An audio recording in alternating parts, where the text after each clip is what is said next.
Então, pessoal, uma vez feita a coloração nos esfregaços, nós vamos aprender agora a visualizar no microscópio os hemoparasitas. Para isso, a gente tem que ter algumas coisas em mente em relação às técnicas que a gente pode utilizar para a visualização desses parasitos, tá? Primeira coisa, a gente tem que fazer a pesquisa em toda a lâmina. E é importante que a gente sempre siga uma mesma orientação para que a gente não deixe nenhum campo de ser observado.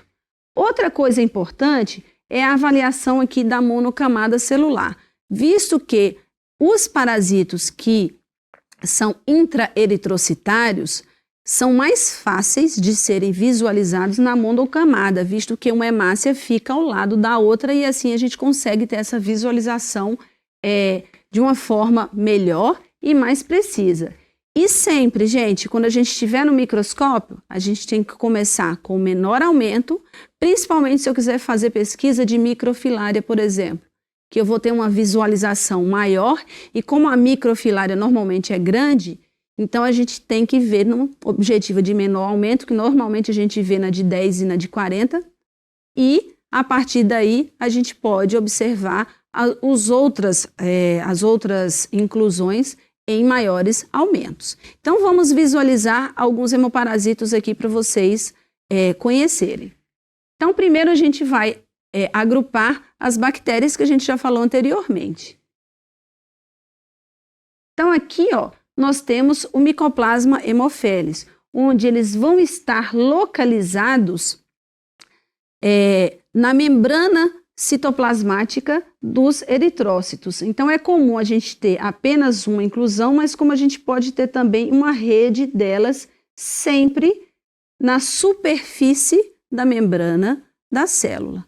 Tá? Tanto é que o micoplasma ele é considerado um parasito epieritrocitário, justamente por isso, porque ele fica localizado no exterior da membrana do eritrócito. Outra bactéria extremamente encontrada é a Ehrlichia, que a gente pode encontrar também em todas as espécies, e a gente pode ter visualizações em células leucocitárias diferentes, como os neutrófilos, eosinófilos e linfócitos, tá?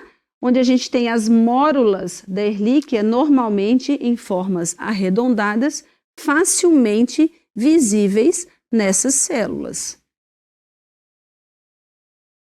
Nós também podemos ter o Anaplasma platis, que parasita as plaquetas, né, de cão e gato, onde a gente tem uma inclusão pequena dentro da plaqueta, aqui numa imagem mais ampliada, uma macroplaqueta com uma inclusão dentro dela. Então, como vocês podem ver, aqui nós temos uma visualização na monocamada, onde a gente consegue ver as hemácias uma do lado da outra, que também é fácil da gente ver a anaplasma, né, o anaplasma, desculpe, e aqui na parte mais grossa do esfregaço, onde a gente tem as hemácias empilhadas, que a gente também consegue visualizar a célula.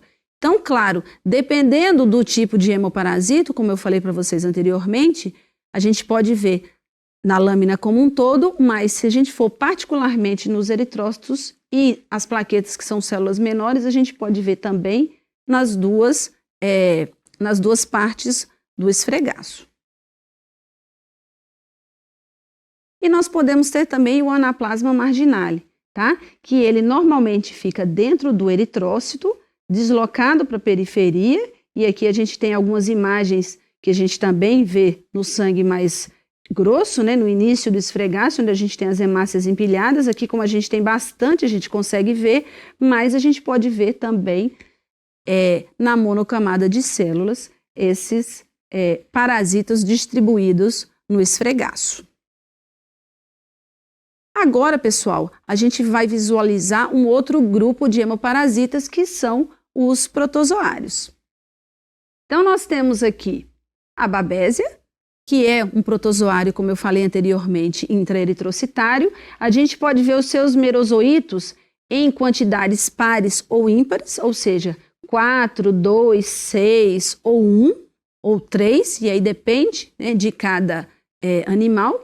E também é importante que a gente faça a visualização na monocamada, porque a gente consegue visualizar separadamente as hemácias e a gente consegue fazer a visualização desses merozoítos desse protozoário. O tripanossoma, ele tem a vida livre no plasma. Como vocês podem ver, ele não parasita nenhuma célula em separado. A gente vai encontrar, tá, a sua forma entre as células. E aí também a gente pode ver tanto no menor aumento como no maior aumento. E ele é bem característico pela sua forma com flagelo, né? Então, é uma forma fácil da gente também visualizar no esfregaço sanguíneo. Outro protozoário comum que a gente não citou anteriormente é o hepatosum. Por que ele não foi citado? Porque normalmente ele é um achado acidental no esfregaço sanguíneo.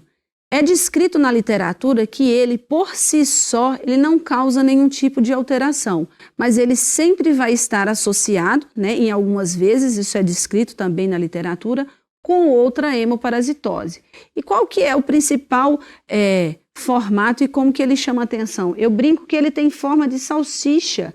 Ele parasita os leucócitos, como vocês podem ver, parece uma salsichinha transparente, que pode acometer vários leucócitos. E como eu falei para vocês, normalmente ele é descrito sozinho, sem causar nenhum tipo de alteração no animal ou associado com outra hemoparasitose.